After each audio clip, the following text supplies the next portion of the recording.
Yo, all right, back here for another devotional. I didn't leave. I'm at the same spot. Hope you're having a great day, night, whenever you're watching this. Philippines is, I haven't gotten used to this yet. Like every time I look out like this way, there's just, here, look at this. That doesn't really do it justice, but there's just the jungle over here with all these trees and mangoes and coconuts and all sorts of stuff. And then we got the ocean back here. We got the mountains over there. Like, this is God's creation. And he made all of this, plus the rest of the earth in just 6 days. Can you imagine what heaven's gonna be like? And he's been preparing that for us for the last 2,000 years. I can't wait. I'm not rushing it though, because there's still a lot of work to be done here on this earth. God's patience means salvation, meaning he hasn't came back yet because there's still people who are lost out there. It's one of the reasons why I'm in the Philippines, to share the gospel with as many people as I can, to encourage and edify the body as much as I can, to serve as much as I can. And I hope the same for you. You know, I don't post videos on social media or tell you that I'm in the Philippines as like a way to brag. This is all because of God. He gets the glory. Serve the Lord. We all have different gifts and callings on our life, but it's up to you what you choose to do with that gift. There's a gift that you have, a talent that you have that I don't have, or anybody else. Well, other people probably have a similar talent, but God made you like uniquely. You were fearfully and wonderfully made. And there were good works that were prepared since before the foundation of the earth for you to do, for you to walk in. It's Ephesians 2:10. Many people know Ephesians 2:8-9, that we are saved by grace through faith, not of our works, so that no man could boast. And then read verse 10. There were things that God prepared for you to do since before the earth was even created. So clearly God wanted me in the Philippines, and that was prepared since before Cory ever existed, before the world ever existed, before God ever created this. Whew. All right.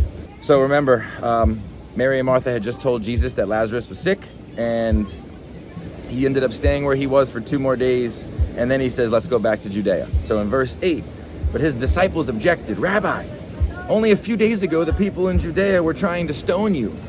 Are you going there again? Verse 9, Jesus replied, there are 12 hours of daylight every day. During the day, people can walk safely. They can see because they have the light of this world. But at night, there is danger of stumbling because they have no light. This is a very poetic way, basically, that Jesus is reminding his disciples that there's only a certain amount of time that he has to do what he came to do, and that no harm will come to him. How many times at this point had the disciples seen people pick up stones to kill him or hurt him in some way, and Jesus just did his little ninja tactic and got away? How many times had they seen that? At least 3 or 4 that we've already read, I think. And we're only in chapter 11. But they still were thinking that Jesus was in danger. I mean, understandably, in their humanness, in their fear and worry, even though Jesus was right with them, I mean, we're no different. We probably would have been the same. Jesus is with us always. His spirit is inside of every born-again believer. He's not with us physically, which I know that we think it would be easier if only we had Jesus next to us like the disciples, but we see here, Jesus was with them. They saw miracles with their own 2 eyes, and they still were worried. They were still fearful. As we see here in a second, they still didn't understand a lot. We're human. Verse 11, then he said, our friend Lazarus has fallen asleep, but now I will go wake him up.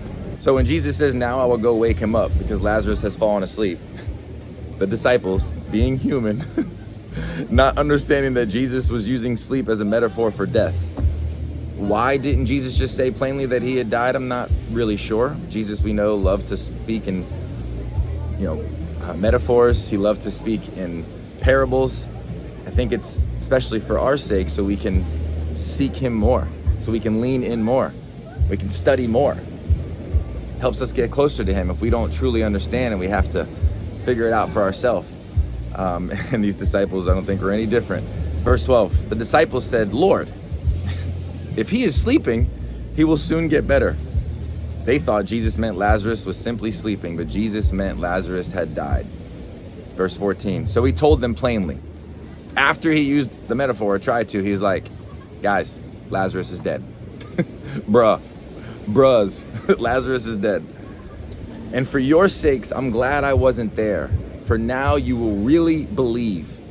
Come, let's go see him. As we see here in verse 15, everyone else is basically sad. But it seems like Jesus is glad because he knows how much glory this is going to give to God, to himself. Because he knows that if he can, well, it's not that he can, he will, and he already knows he's going to do this, and he knows how many people this is going to testify to. Also, this is the major catalyst before he ends up getting crucified, because news spreads like wildfire and his fame just blows up, just explodes. When Jesus healed Lazarus and raised him from the dead, whew, everybody found out about it. Everybody was talking about it. And also that made the Pharisees get much more mad. No, he's getting even more famous. We got to kill him now.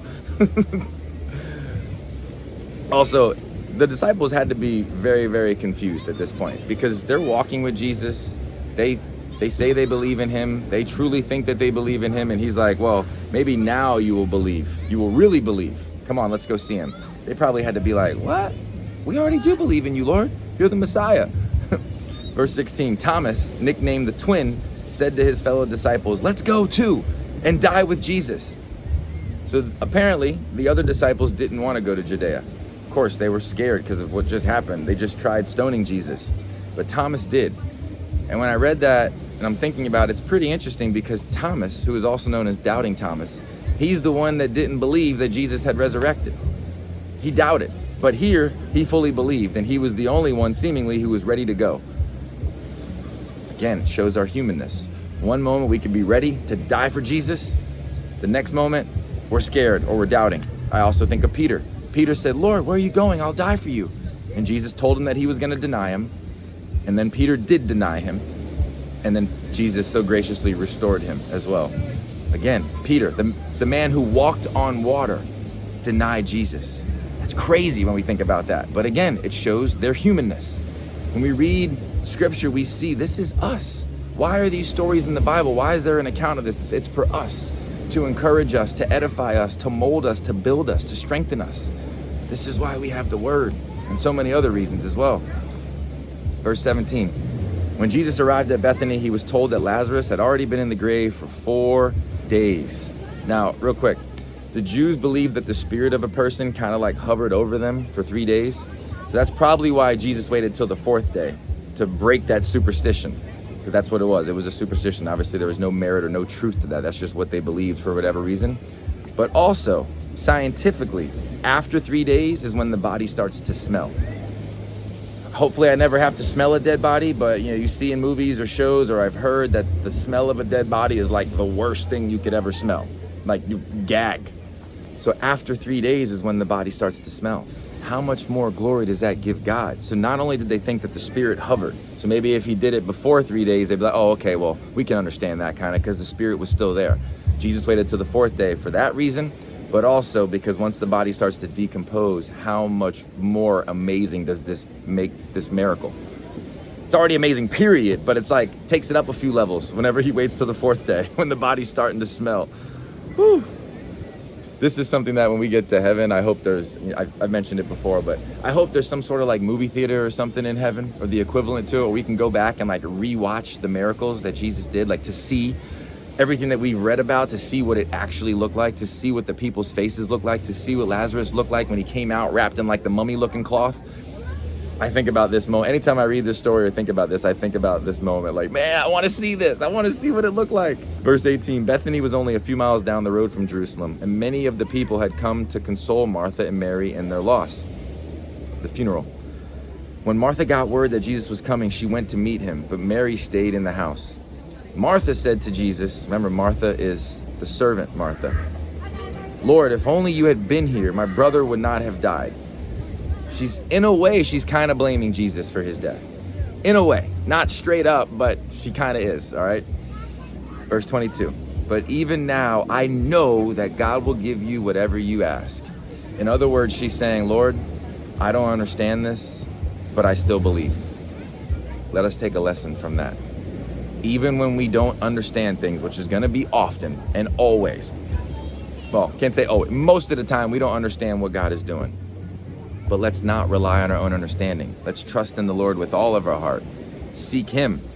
and he will make our path straight. Proverbs 3, 5 through 6, excuse me.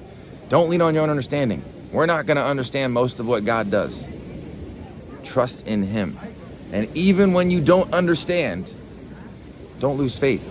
Let it only strengthen your faith, because like Romans 5, 3 through 5 says, we should glory in our sufferings, because sufferings produce perseverance, character, and hope. So know whatever trial or tribulation you're going through, whatever diagnosis you're going through, it's for a purpose, and it's strengthening you in several ways. Gardens can't grow without rain. And our life, if you equate it to a garden, we need rain to be able to grow. We need these trials and tribulations to help us grow. So don't lose faith. Trust God, even when you don't understand it.